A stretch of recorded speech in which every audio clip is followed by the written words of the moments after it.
Selam dostlar, kanalımıza yeniden hoş geldiniz. Bu videoda domateslerin ne zaman su istediğini, nasıl anlayacağımızı ve sulamada nelere dikkat etmemiz gerektiğini konuşalım. Domates su istediğini bazı işaretlerle bize anlatır. Önemli olan bunları anlayabilmek. Şimdi önce en çok yanıldığımız noktaya bakalım. Sıcak ve güneşli havalarda domates yaprakları aşağı doğru sarkabilir ya da içeriye doğru kıvrılabilir. Ama bu hemen su istiyor anlamına gelmez. O an bitki kendini sıcağa karşı korumaya alıyor olabilir. Bu savunma mekanizmasıdır. Gözenekleri kapatır, terlemeyi minimuma indirir. O yüzden yapmanız gereken şu. Akşam saat 7-8 civarında, yani güneş çekilmiş ve ortalık serinlemeye başlamışken bir daha bakın. Eğer yapraklar hala sarkık, cansız ve kıvrık duruyorsa işte o zaman domatesiniz size "ben susadım" diyor demektir. Kısa domates bize ne tür işaretler veriyor bakacak olursak. Özellikle yazın susuz kalmışsa, toprak ve domates su istiyorsa domatesin dibindeki toprakta hafif çatlama olur. Domates susuz kaldığında ya da sulama dengesizse çiçek tutmaz, döker.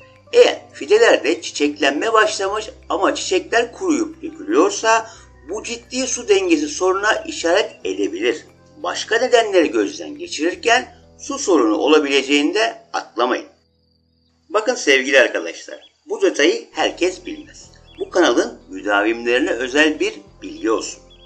Domates bitkisinin gövde ve sap kısımlarında ince tüyler vardır. Trikomlar.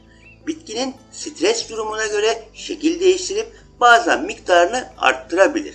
Ama bu çoğalma özellikle susuzlukta ani ve gözle görülür şekilde olmaz. Susuzluk döneminde tüylerde ciddi bir artıştan ziyade tüylerin yapısı sertleşir ve bitki yüzeyindeki koruyucu tabaka biraz daha belirginleşir.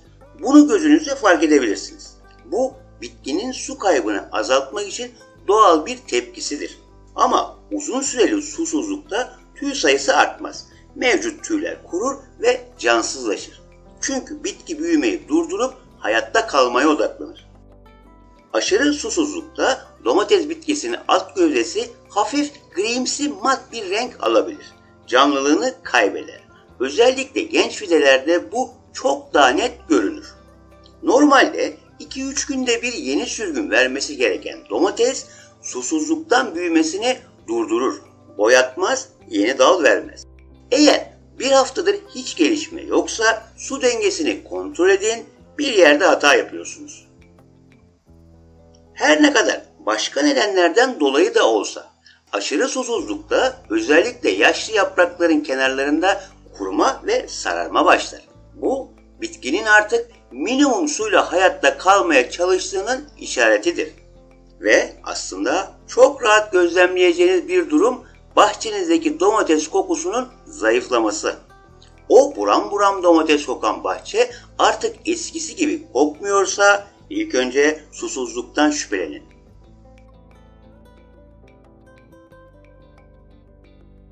Bir de toprak kontrolü var. Bunu da şöyle yapın. Bitkinin yanında yaklaşık 30 cm derinliğinde küçük bir çukur açın. O topraktan bir avuç alın. Avucunuzla sıkın. Eğer toprak köfte gibi toparlanıyorsa suya gerek yok. Yeterince nem var demektir. Ama dağılıyorsa o toprak su istiyor demektir. Bu metodu mesela Haziran'da bir kere yapın. Temmuz'da bir kere yapın. Ve Ağustos'ta en sıcak ilk haftasında bir kere daha yapın. Bu size bir takvim çıkartacak. Yani toprağınızın hangi dönemde ne kadar su tuttuğunu az çok anlamış olacaksınız ve buna göre sulama dengesini kurabilirsiniz. Şunu aklınıza not edin. Toprağın su tutma kapasitesi her dönemde değişir. Birkaç kez bunu deneyin, hangi dönemde nasıl su tuttuğunu öğrenin. Sulama işiniz çok daha kolaylaşır. Bir de şöyle bir işaret var. Bu da çok fazla su verdiğinizin göstergesidir. Sulama yaptıktan 2 gün sonra yapraklarda hafif açılma başlıyorsa bu domatese fazla su verdiğinizi gösterir.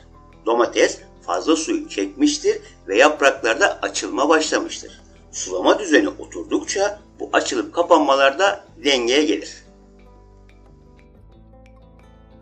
Sen de domateslerinde bu işaretleri kontrol et. Sulama işini doğru ayarla. Emin ol, verim ve lezzet farkını hissedeceksin. Şimdilik burada keselim. Yarınki domates gübreleme videosunu mutlaka izleyin.